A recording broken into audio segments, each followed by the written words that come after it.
Hi friends, అందరు ఎలా ఉన్నారు? టుడే రెసిపీ వచ్చేసి పాయసం. కొంతమంది పాయసం అంటారు, పరమాన్నం అంటారు, ఎవరిష్టం అలాగా. మేమైతే పాయసం అంటాము. ముందుగా ఒక బౌల్ తీసుకొని అందులో పాలు పోసి వాటర్ కూడా యాడ్ చేసి స్టవ్ మీద పెట్టుకోవాలి. ఈ లోపల ఒక బౌల్ తీసుకొని బియ్యము పచ్చిపప్పు నానబెట్టాలి. ఇంకొక బౌల్ తీసుకొని సగ్గుబియ్యం నానబెట్టాలి. ఈ లోపల పాలు అయితే పొంగొచ్చేసాయి ఫ్రెండ్స్.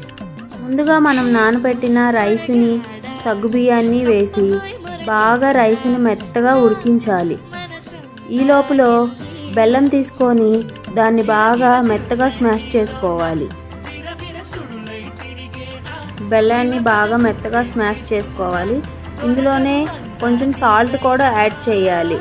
పాయసం అయితే బాగా మెత్తగా బాగా ఉడకాలి ఫ్రెండ్స్, అప్పుడే చాలా టేస్టీగా ఉంటుంది. ఇందులో మనం సగ్గుబియ్యం వేసాం కదా, చాలా బాగుంటుంది టేస్ట్. పాయసం మెత్తగా ఉడికిపోయింది. ఇందులో మనం బెల్లం యాడ్ చేయాలి. అందులోనే కొంచెం ఇలాచీని కూడా యాడ్ చేసుకోవాలి. యాడ్ చేసుకొని సిమ్లో పెట్టేసి బాగా మెత్తగా ఉడకనివ్వాలి పాయసాన్ని.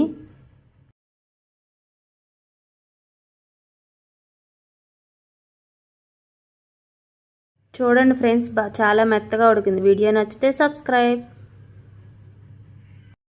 హాయ్ ఫ్రెండ్స్, అందరు ఎలా ఉన్నారు? టుడే రెసిపీ వచ్చేసి పాయసం. కొంతమంది పాయసం అంటారు, పరమాన్నం అంటారు, ఎవరిష్టం అలాగా. మేమైతే పాయసం అంటాము.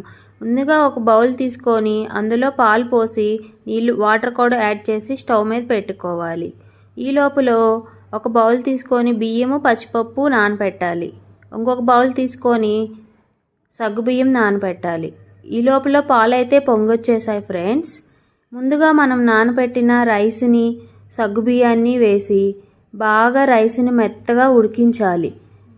ఈ లోపల బెల్లం తీసుకొని దాన్ని బాగా మెత్తగా స్మాష్ చేసుకోవాలి. బెల్లాన్ని బాగా మెత్తగా స్మాష్ చేసుకోవాలి. ఇందులోనే కొంచెం సాల్ట్ కూడా యాడ్ చేయాలి. పాయసం అయితే బాగా మెత్తగా బాగా ఉడకాలి ఫ్రెండ్స్, అప్పుడే చాలా టేస్టీగా ఉంటుంది. ఇందులో మనం సగ్గుబియ్యం వేసాం కదా, చాలా బాగుంటుంది టేస్ట్.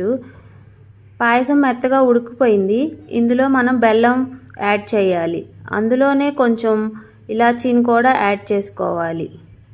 యాడ్ చేసుకొని సిమ్లో పెట్టేసి బాగా మెత్తగా ఉడకనివ్వాలి పాయసాన్ని.